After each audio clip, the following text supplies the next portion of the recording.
नमस्ते, मेरा YouTube channel पर आदि किचन टीवी पर आपका स्वागत है। तो गाइस अभी अच्छी खासी मूली आ रही है, तो अचार बनाना तो बनता है क्योंकि काफ़ी लंबे समय तक चलना चाहिए। और 1 साल बाद में फिर से मूली का सीजन आएगा, तो अभी बना के स्टोर करके रख ले ताकि 1 साल तक आप आराम से खा सके बिना धूप दिखाए। आसान सी रेसिपी है।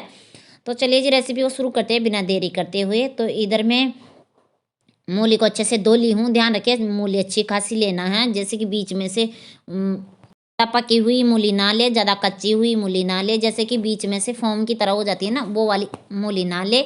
और ना ही ज़्यादा जैसे कि कच्ची वाली मूली ले, ऐसी मीडियम साइज की ले सकते हैं। देख सकते हैं मेरी मूली कैसी है, आप लोगों को अच्छे से दिख रही है, साफ़ सुथरी सी।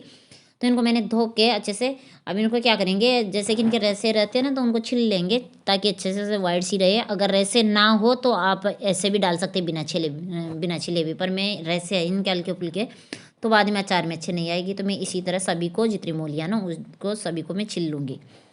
तो देखिए जी, चलिए जी मेरी पूरी मूलियाँ छिल चुकी है, करीबन ये 1 किलो के आसपास सी है। उसे मैंने तोला तो नहीं, पर 1 किलो के आसपास सी है। थोड़ी बहुत कम होगी पर 1 किलो तो मान ही लीजिए। तो चलिए जी अब इनको क्या करेंगे, ये बहुत बड़ी है तो मैं छोटे छोटे टुकड़े कर रही हूँ ताकि आराम से थाली के अंदर आ जाए। फिर इनको कैसी परफेक्ट शेप में काटेंगे, जैसे बाजार जैसा लगना चाहिए अचार भी, भाई कोई पहचान ना पाए कि ये घर में बनाया हुआ है। तो उसी के लिए मैं उसी की शेप में काटूंगी। तो इनको पहले बड़े बड़े टुकड़े कर लिया। अब बिल्कुल जैसे जितना बड़ा मुझे टुकड़ा चाहिए उस हिसाब से मैं इनका टुकड़ा कर रही हूँ। इनकी जितना छोटा बड़ा जैसा भी आप है, मैं भी काटूंगी ना थोड़ा लंबे लंबे, जैसे बाजार से लाते हैं ना उसी शेप का काटेंगे। तो उसके लिए मैंने इसी साइज़ का काट लिया पहले। थोड़ा कोई छोटा तो कहीं थोड़ा बड़ा भी रह गया, कोई दिक्कत नहीं है, टेंशन लेने की ज़रूरत नहीं है। अब इनमें से दो बीच में से एक स्लाइस काट के इनके अंदर इसी तरह बीच में से पतले पतले से स्लाइस काट लेंगे, जैसे कि ये देख सकते हैं। आप लोगों को वीडियो में आसानी से दिख रहा है। तो गाइस इसी तरह से इनको सभी को मैं काट लूँगी। जितनी मूलियाँ हैं उनको सभी को इसी तरह से बीच बीच में से देख सकते हैं बराबर से सेफ है। कोई छोटे हल्के फुल्के, कई कई छोटे भी रह जाते हैं, जैसे कि मूली का लास्ट वाला पार्ट रहता है ना, तो कई छोटे भी रह जाते हैं, कोई थोड़ा बड़ा भी रह जाती है। तो बात ये देख सकते हैं बराबर सा सेव है। तो बातों बातों में ये सभी कुछ कट के रेडी हो चुका है। ये देखिए एक थाली भर चुकी है। अब क्या करेंगे, इनको अच्छे से पहले तो धोएंगे। धोना बहुत ज़रूरी है ताकि इनके छिलके वगैरह ना वो आराम से उतर जाए। तो मैंने धुल के इनको अब कपड़े के ऊपर लेके आके सुखा दी हूँ। अगर आप चाहे तो 1-2 घंटा के लिए धूप के अंदर भी सुखा सकते हैं, पर हमारे यहाँ पर अभी धूप नहीं है। तो मैं क्या करी हूँ, ऐसे ही खुले के अंदर पंखे की हवा के अंदर इनको सुखा देंगे कम से कम 3 से 4 घंटे के लिए, ताकि इनका एक्स्ट्रा पानी बिल्कुल सूख जाए। ध्यान रखिए 4 घंटे बाद में चेक करेंगे। तो ये देखिए जी, ये देख सकते हैं अच्छे से सूख चुका है। तो अब मैं क्या करूँगी, इन सभी को समेट के 3 से यानी कि 4 घंटे के आसपास हो चुका है, तो अब मैं इनको समेट लूँगी। बिल्कुल भी पानी नहीं है, हाथों की लगा रही हूँ तो बिल्कुल नहीं चिपक रहा। आप लोगों को समझ में आ रहा होगा, बिल्कुल ड्राई ड्राई सी दिख रही है मूली। पहले अलग थी अभी अलग है। तो चलते हैं हम हमारे किचन काउंटर पे। तो मैं किचन काउंटर पे तो नहीं आई, नीचे बैठ के कर रही हुई सारी तैयारी। अब इनके अंदर 2 नींबू को मैंने छोटे छोटे टुकड़ों में काट लिया है, खटाई ज़रूरी है। और ये थोड़ा सा पानी भी है, नींबू का एक्स्ट्रा पानी निकल जाता है, तो उनको भी मैं डाल दी हूँ। इनको भी डाल देना है, खटाई बहुत ज़रूरी हो रहती है। अब डालेंगे इनके साथ ही में जैसे कि हल्दी पाउडर और नमक। नमक स्वाद अकॉर्डिंग डाल दीजिए और हल्दी पाउडर डाल दीजिए। अब चलिए जी इनको मिला लेंगे अच्छे से, ताकि नमक और जो हल्दी है ना अच्छे से चिपक जाए, जितनी भी हमारी मूली है ना उनके। तो अच्छे से इनको उठा पटक के फिर मिलाएंगे इसी तरह से। ये देखिए जी इसी तरह से आसानी से मिल जाती है, ऐसे चम्मच से बराबर नहीं मिल पाती है। तो मैं इसी तरह से मिला रही हूँ गाइस इनको। और बाकी मसाले अभी नहीं डालना है, इनको एक बार फिर से हवा लगाना है, आप चाहे तो धूप भी लगा सकते हैं। तो ये देखिए जी ये सब कुछ मिल चुका है। अब इनको हम छोड़ेंगे रेस्ट के ऊपर। तो इनको ढक देंगे कम से कम 12 से 13 घंटा के आसपास में इनको रेस्ट पे छोड़ूंगी। ध्यान रखियो और नाइट छोड़ दीजिए, आप समझ सकते हैं। सुबह दूसरे दिन बीच बीच में ध्यान रखिए इनको चलाना भी है, ये चीज़ का बिल्कुल ना भूले। तो ये दूसरा दिन है गाइस, मैं यहीं पर शूट कर रही हूँ और ये देख सकते हैं कितना सारा पानी निकल आया है। जितना भी एक्स्ट्रा पानी रहता है ना मूली का, वो इनके अंदर आ जाता है खटाई की वजह से। तो ध्यान रखिए खटाई जरूर डाले, तब डाले नमक और खटाई। अब फिर से मैं आ चुकी हूँ वापस से उसी कपड़े के ऊपर। इनको फैला देंगे कम से कम 5 से 6 घंटा चलते हैं, दूसरी तैयारी कर लेते हैं इनको सुखा के। तो इधर आ चुकी, तो थोड़ा सा गला ख़राब हो गया, तो इधर मैं ऑयल गर्म कर रही हूँ। ध्यान रखिए ऑयल को कैसे चेक करना, अच्छे से गर्म हो जाए। अगर आप चाहे तो आटे की पूरी निकाल के देख ले और मेरे पास रोटी थी तो मैं क्या करी, रोटी का टुकड़ा डाल के देख ली, तुरंत से क्रिस्पी हो रहा तो समझ जाए कि परफेक्ट ऑयल गर्म है। ये एक खास चीज़ है। अब चलते हैं हम पीछे की तरफ में, वापस से आ चुकी हूँ। मैंने ठंडा होने के लिए छोड़ दिया है और कम से कम 4 से 5 घंटे के आसपास इनको छोड़ दिया था।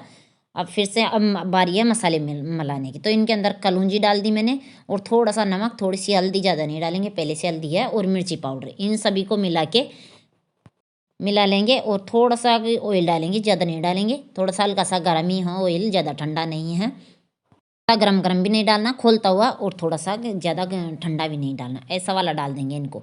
अब मैं क्या करेगी गाइस, सोच रहे होंगे बाकी मसाले नहीं डाले, तो मैं बाकी मसाले बिल्कुल भूल गई हूँ इस टाइम पर, बिल्कुल दिमाग से निकल गई, तो मैं आगे चल के डालूंगी, वो आप लोगों को बताऊंगी। आप चाहे तो इसी टाइम पर वो मसाले डाल सकते हैं, मैं पहले वाले अचार के अंदर इसी टाइम पर डालना बताई थी, पर इस टाइम पर मैं बिल्कुल दिमाग से निकल गई। सब पास में रख तो लिया डिब्बा को, पर भूल गई। और वो मसाले बनाने के लिए मैंने पिछले वाले जैसे कि गाजर की और मूली की रेसिपी, गोभी की रेसिपी के अंदर दे रखी है मसाले बनाने की। अब इनको वापिस से ओवरनाइट के लिए मैंने छोड़ दिया था, और ये दूसरा दिन है। तो ये देखिए जी, मैंने बीच का पार्ट कट कर दिया इसी वजह से। तो ये देखिए जी कितना अच्छे से गल चुकी है, परफेक्ट हो चुकी है, एकदम मूली का अचार बनने के लिए तैयार हो चुका। अब वो मसाले अब डाल रही हूँ। तो मैंने जो मसाले बनाए थे उनका डाल दिए मैंने 4 से 5 चम्मच, और 2 चम्मच आमचूर पाउडर है। आमचूर पाउडर बहुत ज़रूरी है। अगर विनेगर हो तो विनेगर भी डाल सकते हैं गाइस, और भी लंबे समय तक ख़राब नहीं होगा आपका अचार, विनेगर हो तो। अगर विनेगर नहीं हो तो नींबू और आमचूर पाउडर डाल दीजिए, इनसे भी आसानी से काम चल जाएगा। तो मैं अब लास्ट में डाल रही हूँ, दूसरा दिन डाल रही हूँ, यानी कि जिस दिन मैं गला रही हूँ ना उस दिन डाल रही हूँ। मैं उस दिन बिल्कुल दिमाग से निकल गई। अगर आपके पास में उस टाइम पर तैयार हो, और जो मसाले डाली हूँ ना मैं, जो मसाले, तो उनको मैंने जैसे गोभी का और मेरा गाजर का अचार है, उनके रेसिपी के अंदर जाके देख ले, मैंने अचार मसाला कैसे बनाते हैं परफेक्टली दिखाया है, पूरे A to Z। उस रेसिपी में जाके आप चेक कर लीजिए ताकि अचार मसाला कैसे बनाया जाता है। इसमें मैं उसी का बचा हुआ अचार मसाला था उनको यूज में ले ली, उनके क्लिप इनके अंदर नहीं दे पाई। तो ये लीजिए जी, तैयार हो चुका है, देख सकते हैं एकदम बाजार जैसा मसाला। अब चलिए जी, अब इनके लिए हमें चाहिए डिब्बा। तो डिब्बा मेरा बहुत बड़ा है, छोटा सा डिब्बा नहीं था। देख सकते हैं बहुत बड़ा डिब्बा है ये वीडियो के अंदर, तो फिर भी इतना छोटा दिख रहा है, वैसे रियल में ये बहुत बड़ा है। तो अचार थोड़ा सा क्या आया है, आप सोचे होंगे कि इतना बड़ा डब्बा, इतना सा अचार। तो वैसे में फिर कभी जब मूली आएगी ना तब मैं फिर से इनके अंदर ही और डाल दूंगी और ये डिब्बा भर जाएगा। अभी तो इतना ही है, मैं सूट के लिए थोड़ा कम ही करती हूँ, तो बस इनके अंदर डाल देंगे जितना भी अचार है उन सभी को, और अच्छे से मिला लेंगे। अगर मैं थोड़ी सी भी अगर रेसिपी पसंद आती है तो लाइक सब्सक्राइब शेयर जरूर करें। शेयर के लिए पर्सनली ज़रूर बोलूँगी गाइस। अब इनके अंदर जो ऑयल गर्म करके रखा था उनको छान के डालना, ताकि जो रोटी के हल्के फुल्के टुकड़े भी गिर जाए तो वो निकल जाए, अंदर नहीं जाना चाहिए। तो उसी के लिए मैंने इनको चाल लिया है। जैसे कि रह जाते हैं ना छोटे मोटे टुकड़े गिर जाते हैं, हम तोड़ते हैं तो रोटी रहती है पूड़ी की, तो कुछ भी नहीं गिरते हैं। तो ये लीजिए जी, इनका बस मैंने डाल दिया है, हटा दिया है चाल को।